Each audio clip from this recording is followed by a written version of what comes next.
Hello, everyone, and welcome to today's Friday Live on this Friday, February the 21st, 2025. The sun is shining in Melbourne. It is a gorgeous, stunning day as we count down to the last days of summer, moving into autumn or fall, as you guys call it, at the end of this month. I got up this morning and it was a very frosty morning, which tells me that autumn is coming. Got up early and went to the gym with my daughter, and but the day is absolutely stunning. I'm very excited because I'm going on a ride through what we would call the high country, which is a mountainous area of Victoria, all weekend with my daughter. For those of you, some of you might remember this film. I'm giving myself my age away when I mention it, but there's this very famous Australian film called The Man from Snowy River, and there's some extraordinary horse riding in that film. It's one of I've loved that film. I don't know how many times I've seen it, but when I watched that film as a young child, I have always had this fascination to want to go riding in the high country. And so this weekend we're doing it. So very excited. We'll be driving out later on this afternoon, and we've got gorgeous weather. So I'll take photos and share those with you whilst when and wherever I can. But I'm really looking forward to just being in the bush and riding and sleeping out. It's going to be awesome. So for those of you who are just tuning in, please feel free to say hi and let me know where you're listening from. I'm currently live on Facebook and YouTube, and always curious to see where people are listening from. I know it takes a little while for the feed to filter through to let you know that I'm here. So for those of you who are just joining, I was just sharing how about to go riding through what we would call the high country here in Victoria all weekend with my daughter. So really looking forward to doing that. It'll be awesome. We'll be camping out and just spending days in the saddle. I think I will be struggling to walk by the end of it, but that's okay. It will be worth it. So obviously I've had a couple of questions come through today. So during these lives, this is what I'm here doing is to be of service, answer any questions that you have. If you are live and you have a question that you want answered, because you are live with me, I will make sure that is a priority and it gets taken care of. But I will obviously also handle the questions that have been emailed through to me. So for those of you who've emailed a question through, if you're listening to the replay, if you could just do #replay, that really helps me when you're listening, really helps me know who's live, who's listening, and whether this is helpful to you. It's very much appreciated. I know many of you are asking me what's going on with my book, Funny Little Human.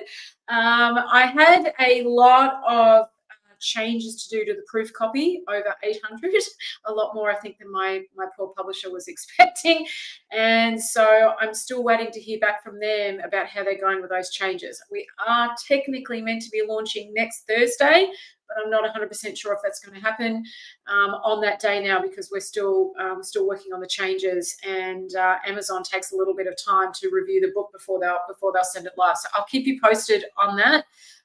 You'll know when I'm going live or if that's launch date, because I will set up an event, a Facebook event with which to do the launch. So if it's not this Thursday, it's very, very close. I didn't want to rush anything. I wanted to make sure I had the proof correct. And, it's a really big job proofing a book. You've got to go line by line by line, checking for grammatical errors, and there was just, obviously, when you're reading something in a physical form, things jump out at you differently than when you're looking at it online. So just the proofing of that book was an enormous job.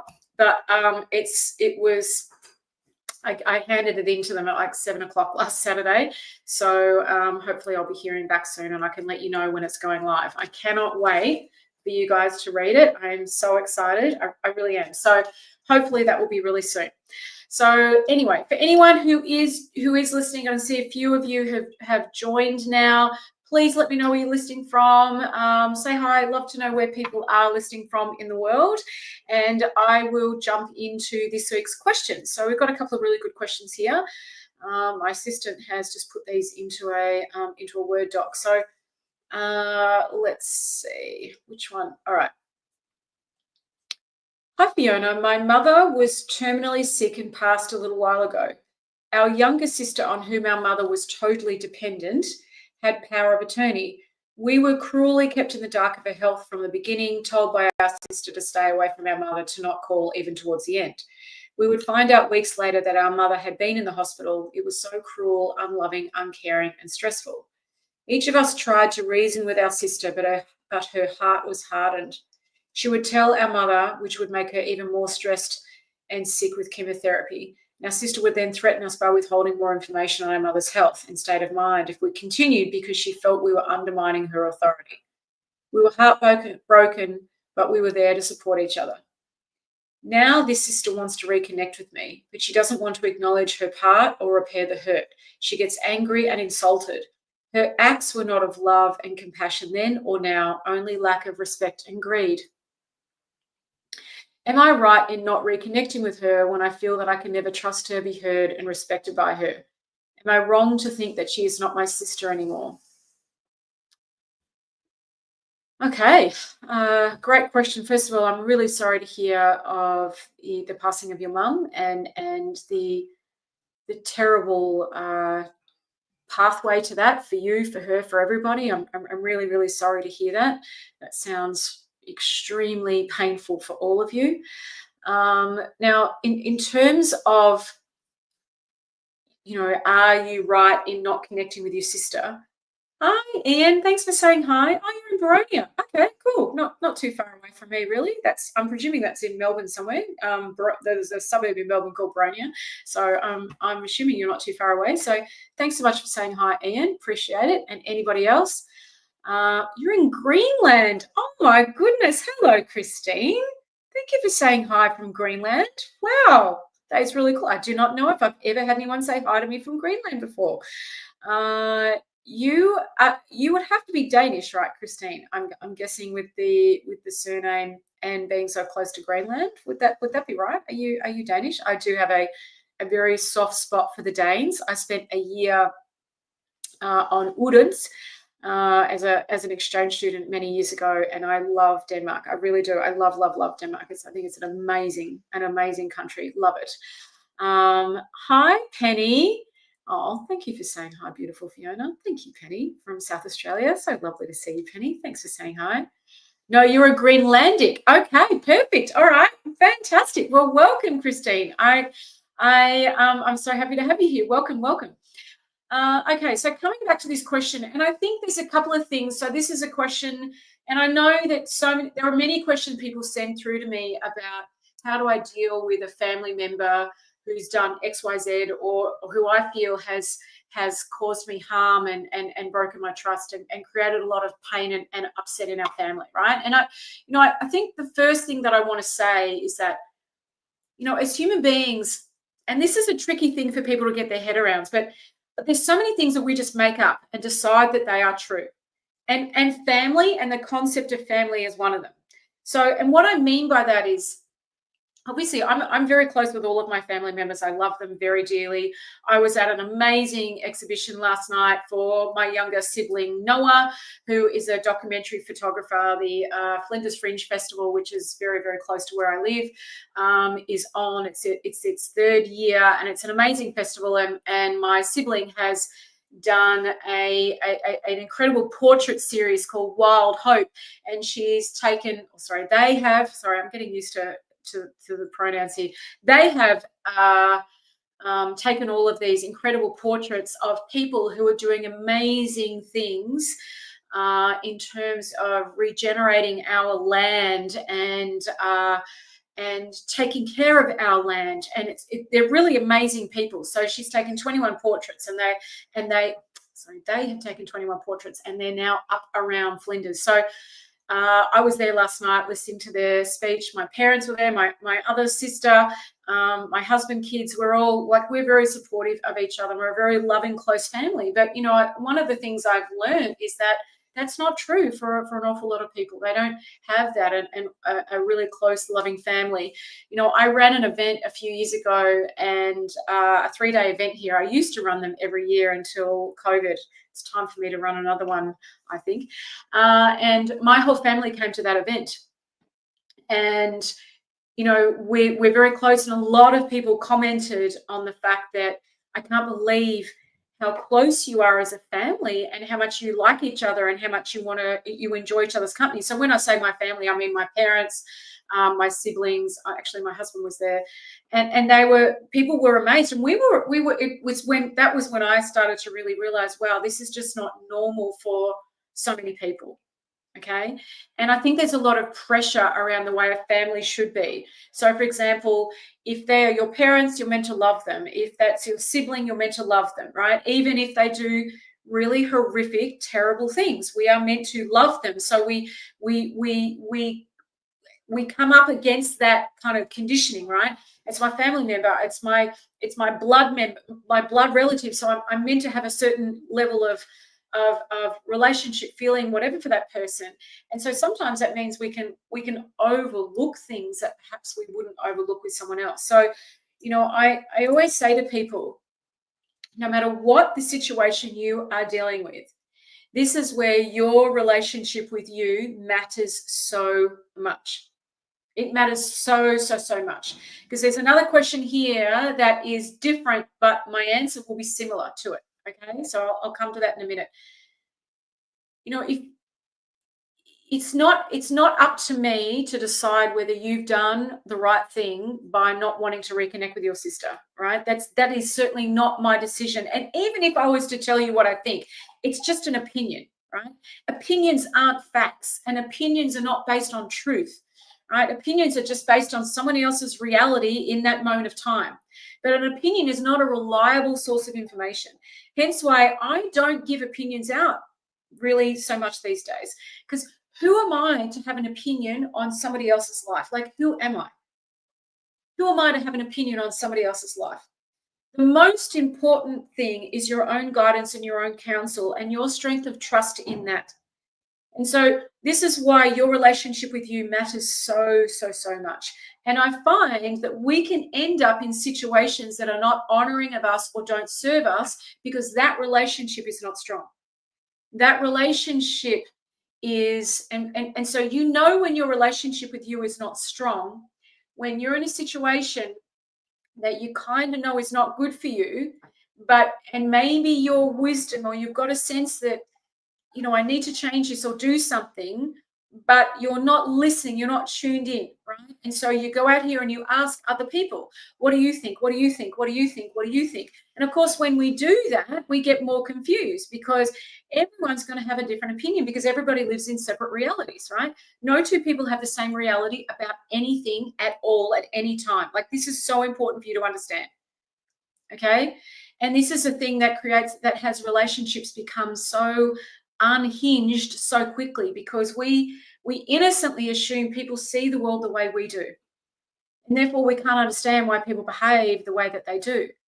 And so it's really, I can't tell you how important that is. So, I just want to say to this person, I'm so sorry that you've been through such a painful experience. And I'm really sorry that you don't feel that safety and trust with your sister.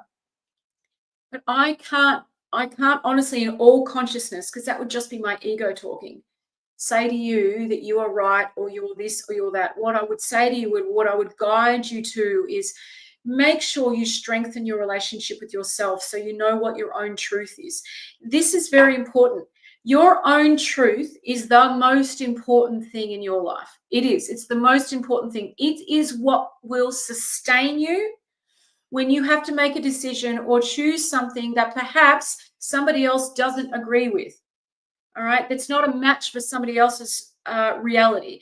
That is something that other people may have a very strong opinion. And I say opinion, not to put someone down, but just to say an opinion is, it's not fact.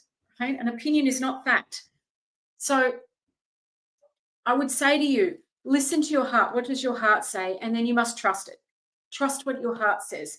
And the other thing I want to say is there is no wrong in life. There is no wrong way to do life. There's no right way to do life. We have an incredible amount of rules, us humans, okay? And they don't apply to everyone. What I mean by that is you're going to resonate with some things and you're not going to resonate with others. Now, I'm not saying it's okay to go out and take someone's life. Like, don't go extreme on me here. I'm talking about we have a lot of rules around what a family looks like, what what kind of relationship we should have with our siblings or parents or our own children. Okay. And then so people can feel very in a lot of pain, guilt ridden, stuck if they don't have that feeling, whether it be to their own children or a sibling or their parent, because there's been really difficult things that have happened. And so, this is why I say our journey in life is a spiritual one first before it is a human one. And when we look to the spiritual nature of life, which means we're not so hung up on the rules, on the way things should be, on right, wrong, good, bad, which is where we get so stuck. Like, this is my sister, I'm meant to love them. Right? This is my sister, I'm meant to feel a certain way towards them, right? This is what I mean by these rules. And so when we look out there only, we can get very stuck. Because if you're just focused on the rule, then yeah, you're going to come to that point of what's the matter with give? Why can't I let go? Why can't I this? Why can't I that? We're going to, our heads are going to get really full. We're going to overthink things. And then whatever message we were getting in the beginning from our own wisdom, from our greatest strength, from ourselves, gets diluted and lost. Okay, so I would say to you, honey, if it's not about being right, it's like whatever your truth is. And remember, your truth is going to be different to somebody else's. So trust your own truth and see this as an opportunity to strengthen that trust with yourself, right? See this as an opportunity to strengthen that trust with yourself. And again, remember, it is not right nor wrong. There is no such thing. I mean that truly in life. There is no such thing as right or wrong. There's just what makes sense to me in this moment of now. What is my truth? What is wisdom telling me about this? You develop that kind of a relationship with yourself, your level of resilience, okay, will go through the roof. Your capacity to let things go will go through the roof. Your level of peace, calm, clarity will transform, because truth does not live out here. It just doesn't. It doesn't matter how many people you ask, how many books you read, how many, right? Truth does not live out here. Truth lives in here. And it is very different for everybody. So I really hope that helps you. Take some time to tune into yourself. That's the best thing you can do.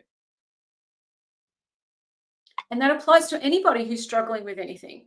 In particular, the things where we should feel a certain way, where we're meant to feel a certain way, and maybe for whatever reason, that relationship isn't the way we hoped it would be with either a family member or whoever, right? Where society would say we're meant to love that person. If your relationship, for whatever reason, isn't that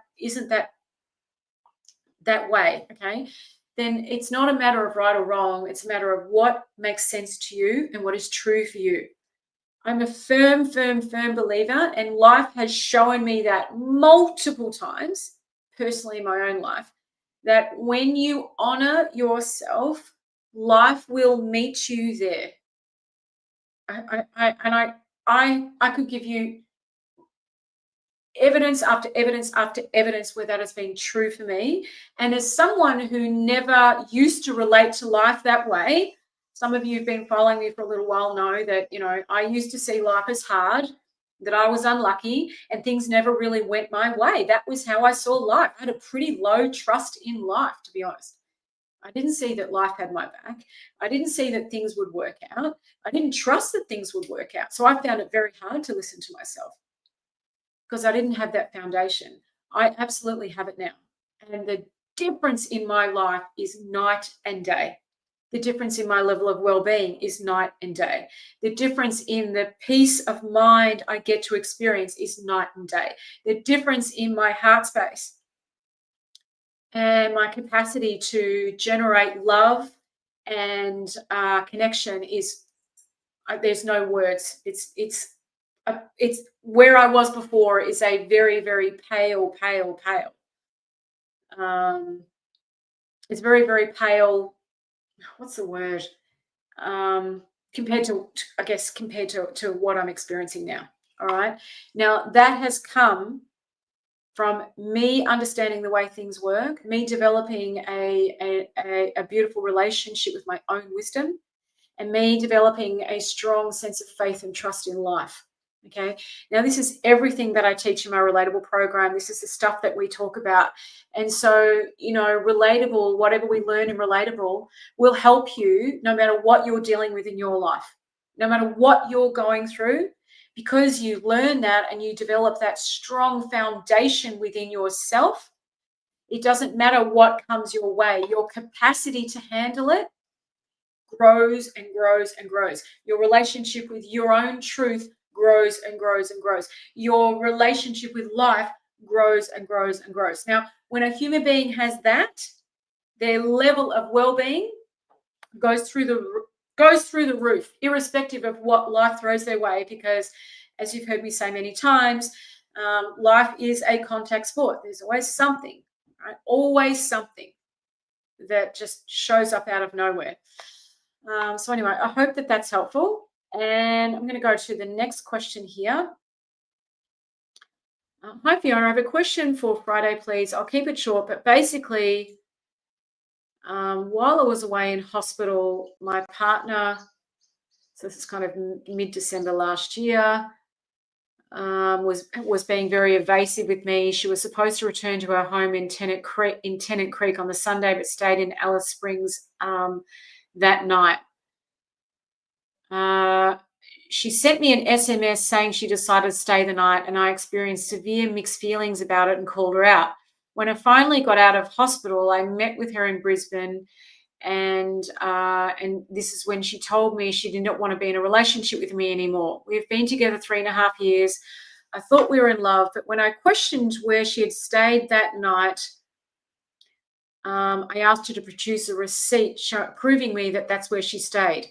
She scrolled through her bank account for what seemed like an eternity, and I told her I knew already that she had not stayed where she said. Finally, she admitted she had made a huge mistake and slept with someone else. To say I was shattered is an understatement. That trust I had for her was now gone. I've supported her and her 2 kids, who are now 20 years old, for 12 months, financially and emotionally. I feel like a fool. I'm so sorry that you've gone through that. I truly am. I'm so sorry. We have a house and I contribute to half the mortgage. We've traveled extensively and mostly I've paid for airfares, hotels, and petrol. I love her, but she says I smother her and rely on her too much. She suffers bipolar and is on a fair bit of medication. She can be very destructive towards me and is fiercely protective of her kids. They are very lazy and spend the majority of their time in their rooms on the computer. What do I do? Do I cut my losses and move on? I got divorced in March last year and I'm going through a protracted property settlement, which has also put a strain on our relationship. I would appreciate your input as I'm struggling big time with the stuff I'm dealing with. Okay. Oh, I'm so sorry. Life can really be a lot sometimes, can't it? It really can. Life can be a lot sometimes. And I'm really, really sorry that you're going through that. I'm so sorry. The reason why my answer is a little bit similar to the answer I just gave to the previous question is this. Often when something like this happens, so say someone's cheated on you, a relationship, you've found out something about someone and you're feeling like your trust for that person is not where it was, which is very similar to what happened with the first question, different scenario, I understand that. But really, I would say the very first place, whenever you're stuck with something, right? When you're stuck with something, you're like, what do I do? Do I stay? Do I leave? Do I allow this person back into my life? Do you know what I mean? Like when you're struggling with something, whatever that something may be, when you're struggling with that something, it is so important that you start here before you look out there. Okay? You start here before you look out there. 99% of people go through life doing the complete opposite. They look out here before they go here. Now, this is where we get very, very stuck, very overwhelmed, and where we make decisions that don't honor us. All right? So, and to give you an example of what I mean by out here, I'm just going to go back to some of the things that this person has said This gentleman has just said in his question. You know, he's looking back. He's looking out here and he's going, you know, I've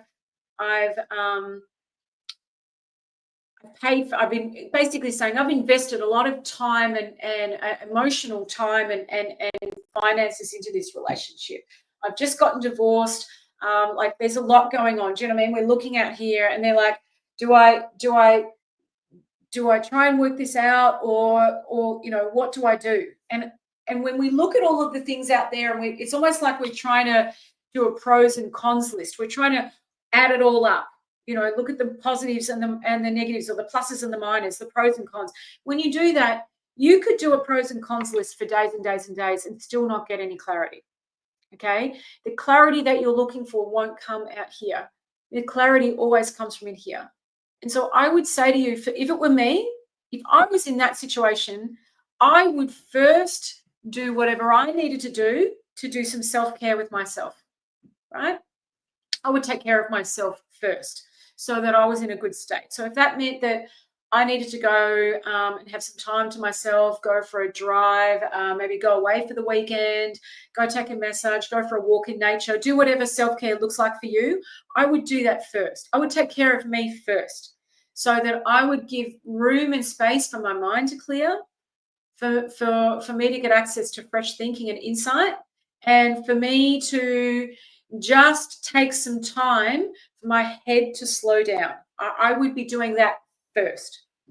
Okay, because no matter what we're dealing with in life, we want to make sure that we are in a good frame of mind before we deal with it. Most people get in a really upset, and I still get in upset frames of mind, so don't think that I don't. But from a very upset, busy, sped up mind, try and make a decision, and it's impossible. All they do is just what I would call bounce from the pros and cons list that I was kind of mentioning before, or the pluses and the minuses, or the look at all the time I've spent and I've gone through this. Do I really want to go through this again? But you know, I've just been through a divorce. Do I really want to be single? And we go round and round and round and round, right? And we just get completely overwhelmed and stuck. And so I know with every fiber of my being that if I'm looking for an answer, I will not find it out there. Now, you need to get to a place where you know with every fiber of your being that if you're looking for an answer, you won't find it out there. I can't tell you how important it is. So, you know, there's layers of understanding and trust within this knowingness. Does that make sense? There's layers of understanding and trust within this knowingness. And as someone who's been looking in this direction for 14, 15 years of the understanding that I teach, I have a lot of deep trust and understanding and knowingness around that. Does that make sense? That I won't find the answer out there, that I'll find it, the only place I'll find it here, that life has my back, that things always go my way, that life will meet me where my truth is if I honor it. Okay, so I have a lot of depth of foundational basis of understanding, depth around that. Does that make sense? And again, this is why in Relatable, you know, you've got 12 months to go through the material. You can attend as many group calls as you like. I run 2 a week, and you'll find there will be layers of understanding and depth of understanding that will creep in over time, and it gets deeper and deeper and deeper. And so the bigger the problem, the more you draw on that knowingness that you've developed for yourself. And it sustains you, even through the big stuff. It sustains you, and it enables you to draw on it and trust in it. I can't emphasize how important this is, because so many of us don't do anything out of fear, right? I completely understand that. There's many things I've not done in life, or I've sat with, or ignored nudges around because I'm scared. I'm scared of the unknown. I'm scared of what will happen. I don't know the ripple effects. And that's why these things that I'm talking about matter so much, because it's what sustains you as you step out into a space of uncertainty, or you make decisions that, you know, may change the trajectory of your life. And there will be different times in your life where you will be asked to do that, or sure, because that's part of our growth and evolvement as spiritual beings having a human experience, right? We are here to evolve, and situations will always come up in our lives that call us to do so through that change. Okay, absolutely, that's part of what being here is about, right? So I would say to this person, To me, I feel like there's something missing in your relationship with you. Okay, that's what I'm hearing in what you're saying, because it sounds like you've been doing a lot of over functioning, and perhaps there's been, as she said, I feel smothered by you. I would listen to that. I don't know if it's true, but I would listen to that. I would, like, if someone was to say something like that to me, I would try that on, not through a lens of judgment or fear or I'm a terrible person, but is there something in this for me to learn? Have I been that? I'm not saying that it's your fault that your partner has slept with someone. Don't hear it that way. But I always will try on something and go, is there something for me to learn from this? Maybe there's an element of truth in that. And maybe I haven't seen it, because we are our own biggest blind spot, right? We absolutely are our own biggest blind spot. And so sometimes we can't see what other people see. Okay, because how we're showing up, how we operate becomes so normalized with us that we can't see ourselves. So, and again, that's why being able to come back here is so important, because it gives you that opportunity to get to know yourself in a way that looking out here will never give you, and you actually see yourself in a way you haven't seen yourself before. So you have a great depth of knowing and understanding of where you're at and how you're showing up and what you're generating. Okay, so to me, I would start with yourself. To this gentleman, start with yourself rather than the relationship. Just give that a little bit of time. Do a bit of self-care. Take a bit of a step back and just check in with yourself. Sometimes, we distract ourselves from the little nudges that we get. Human beings are amazingly good at distracting themselves. And so we'll ignore nudges, we'll ignore things, and we'll just keep over functioning, whether it being staying really busy, and I can be really good at that. Busyness is definitely something I've identified in myself that I do as a way of distracting myself, right? My human's really good at being busy. And of course, when I'm busy, I'm not as tuned in. I'm not listening, am I? I'm just focusing on the next thing and the next thing and the next thing. And I think that's a chronic issue in today's society. And then there is the way we scroll aimlessly through social media or YouTube or whatever. We do a lot of screen avoidance. And then, of course, there's alcohol, food. There's a million ways in which we do it. So I would be saying to you, start with yourself. Listen, what are the nudges you're getting? What are you really, if you were to put everything down, what are you being told? And are you really listening? Are you? And that's only something that you can answer.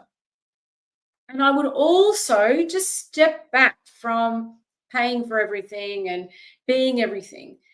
Sometimes I see people who, and I understand that they're looking for love, they overfunction, they overgive, they overdo because they want to be loved, right? I get that. That's just such an important thing for all of us, right? We want to know that we belong. We want to know that we're enough. We want to know that we're loved, right? These are the three core things that a human being wants to know, right?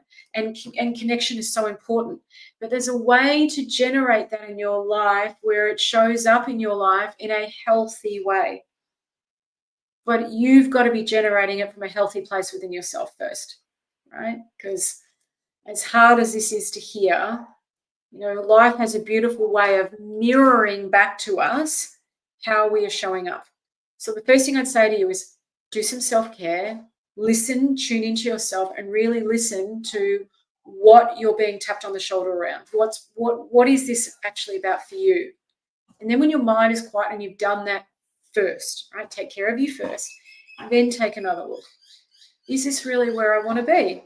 And if it is, what would I like to change so that it feels a little more equal, right? So that it's not so one-sided in terms of you bringing so much, all right?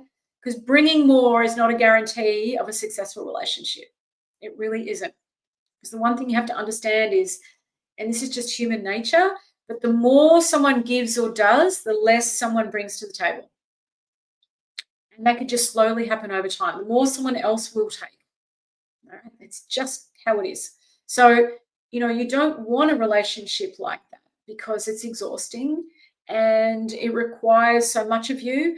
And you will always get to a point where you will start to feel resentful because you're doing, contributing, and giving so much that you'll start to, and human beings, again, we do this, start to look at here and go, oh, I've paid for the last 4 holidays or the last 3 dinners out, or I've done more of this, I've done more of that, and you'll feel that it's not coming back to you, and you'll start to feel really resentful and unappreciated. So check in on yourself, self-care, really listen to what makes sense to you, what's true for you, and then from a clearer headspace, ask yourself, is this really where I want to be? And if so, what is it that you would change so that it feels more equal? And you may find that, by doing that, you're going to change the energy between the two of you. All right, where there's a little more respect going both ways. Okay, all right, everyone. I hope that was helpful. Hope that answered your questions. 2 really great questions today. Thanks for everyone for tuning in and listening. I appreciate it. And if there's anything that you found helpful, I really love it if you would leave me some comments. I like this, Fiona, or can you talk about that more? It helps me know whether these are helpful, useful, serving people, because that's the whole point of them. And of course, if anybody would like to know more about Relatable, if you want to book a chat with me and join our amazing community, and it is an amazing community of people, students all around the world, you're very welcome to book a chat with me. Let me find the link for you. I'll pop it in the comments below. Or if you would like to join the waitlist for my book, so that you can be the first person to hear about when my book is launching, get early access and bonuses that are only going to be available via the waitlist, I will put the link to the waitlist for the book here as well. So here is the link if you want to chat to me about Relatable and find out more about that. Relatable is awesome. It is my signature program, and I just love running that program. It's very, very special to me. If you want to join the waitlist to be the first person to find out about my book and when it's launching, I'm just putting the link to that here. You can enter your details via this link here, FionaLukeis.com.au/book. And if you want to send a question in for me to answer for you next Friday, this is the email address to send it to. Just send it to hello@FionaLukeis.com.au and just put in the subject line Friday Live Q&A. All right, everybody. And look, anyone who's listening to the replay, please #replay. Or if there's anything that you've heard today that you found helpful and useful, please comment below. It really helps me know that I'm sharing in a way that is, that's of service and of use to you guys. All right. Thank you so much, everybody, for listening this week. I will see you all. I guess next Friday will be our final. Will it be? Is next week our final, or is that the end of? Oh yeah, the last one, Friday the 28th. Oh yeah, the last day of the month of Feb. That will be the last Friday Live for February before we move into March. Okay, everyone, I'm off to go riding through the high country. Can't wait. So I will. I'll see you next week. Lots of love, everyone. Take care now. Bye.